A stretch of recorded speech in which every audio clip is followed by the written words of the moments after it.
Hi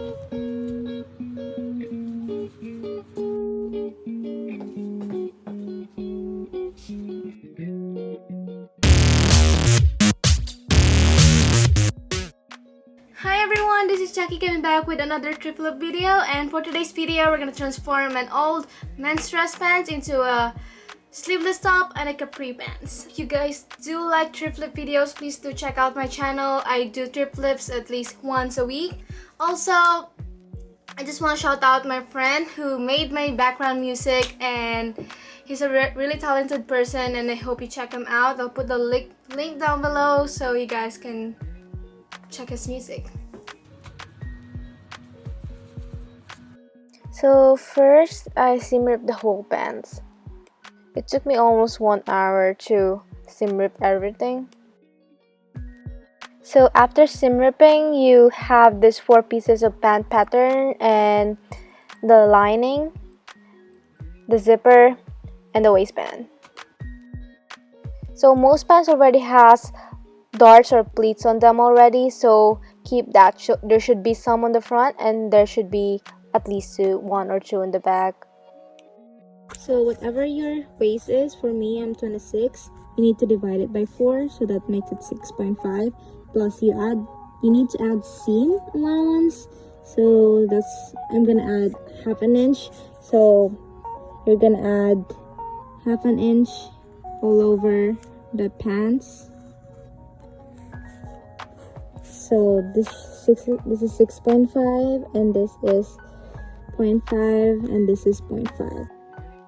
So for the pants, I'm using this pattern and I want it shorter, so I folded it and marked where I want the pants to be, and I want this high-waisted, so I added 2 more inches. So for the pants, for the front, you just need to fold it from front to front, from seam to seam, and make sure it's flat as possible. Then just get one of your front pant leg and trace the front pattern. I added 2 more inches in the waist because I want this high-waisted.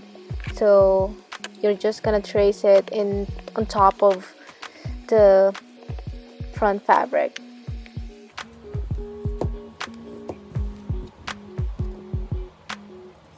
Make sure when you trace it, add seam allowance. Then just lay that pattern on one of the front pant leg and trace it, and then cut it. So for the back, I'm doing the same thing. So I folded the back of my pants, added 2 inches on the height because I want this high-waisted. I trace it and added at least half an inch of seam allowance. So I laid the back pattern that I just made on the other back fabric and trace it and then cut it.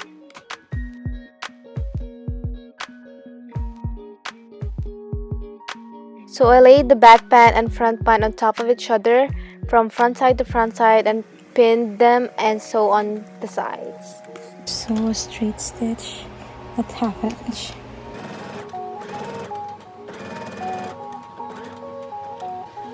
Next, we're gonna do the same thing on the other pant leg.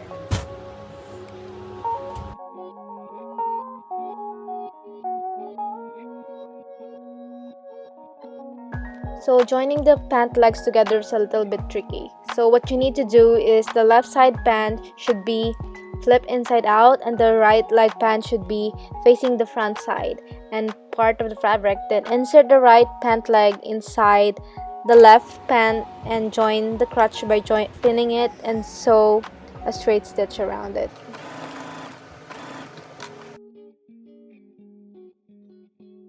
I'm not good at sewing zippers, so you guys could definitely find a better tutorial to sew zippers. I'm putting the zipper on the right side of the pant, so I seam rip the side about 6 inches and pin and sew the zipper together.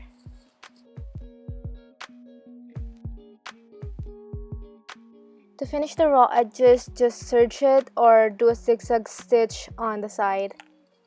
And next for the waistband. Since my waistline is 26, I will divide it by 2. That makes it 13. So this should be 13 and this should be 13. But I'm adding 0.5 inches as a seam here and 0.5 inches as a seam here as well. And I'm adding 0.5 here, but here on this side I'm adding at least 1.5 because I want that overlap for the hook of the pants. So this makes 14 inches and 15 inches. So if you join them together, that makes it 29 inches.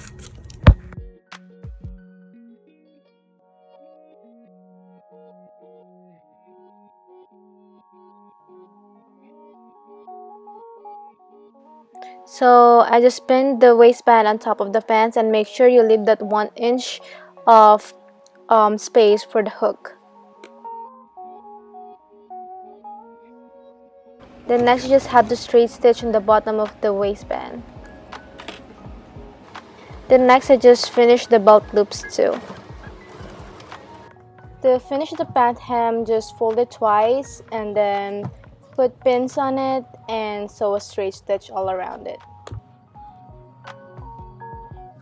So after I finished the pants, I still have all of this fabric, so I decided to make a tube top, and I ironed all of the pieces. So just a disclaimer, the top that I'm gonna make is not my idea. I just found this on Pinterest and it has like a lot of variations, and I think the first brand who made this was a brand called Thrift, and they sell it for about $85. Just a quick illustration how to make the top. So you'll need about 15 inches high and 25 inches long of fabric, and first you need to fold the side about 2 times and half an inch and half an inch, so it'll look like that. And just sew a straight stitch on the side, and you'll do that on the other side too. Then next you go to the top and fold it about half an inch to hide the raw edges, and then fold it again about 2 inch like that, and then sew a straight stitch here and about half an inch, and then sew another straight stitch. So you'll have like a hole here to loop the ribbon. So I need a rectangle on the end of this, so I actually cut the edges to make it straight. So I joined the excess fabrics that I had to achieve the length that I wanted. So to hide the raw edges, I sandwiched the raw edges inside the fabric as shown on the video. So after ironing it, this is how it should look like, and then just sew on top of it.